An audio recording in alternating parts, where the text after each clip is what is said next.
شکر قلیل شکر کثیر۔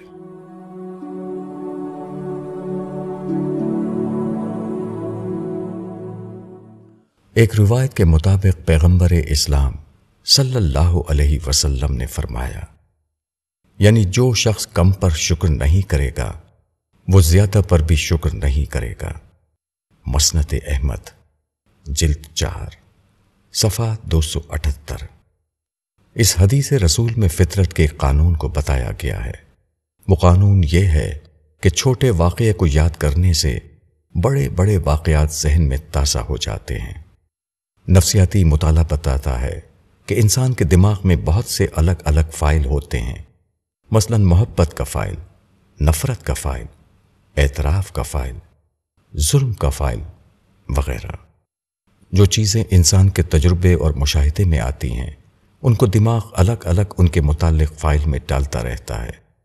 آدمی جب کسی ایک واقعے سے متاثر ہو تو اس وقت انسان کا دماغ ٹریگر ہو جاتا ہے اور پھر فوری طور پر ایسا ہوتا ہے کہ اس نوعیت کا فائل کھل جاتا ہے اور اس نوعیت کے تمام واقعات آدمی کے ذہن میں تازہ ہو جاتے ہیں۔ فطرت کا یہ قانون شکر اور اعتراف کے معاملے میں بھی بے حد اہمیت رکھتا ہے۔ مثلا آج آپ کو ایک موبائل ملا، اس سے آپ نے دور کے ایک شخص سے بات کی۔ اس وقت آپ نے سوچا کہ پہلے زمانے میں مجھ کو دوسرے کسی آدمی سے رابطہ کرنے میں کتنی مشکل پیش آتی تھی۔ اس پر آپ نے گہرے تاثر کے ساتھ خدا کا شکر ادا کیا۔ اس کے بعد فوراً یہ ہوگا کہ آپ کا دماغ ٹریگر ہو جائے گا۔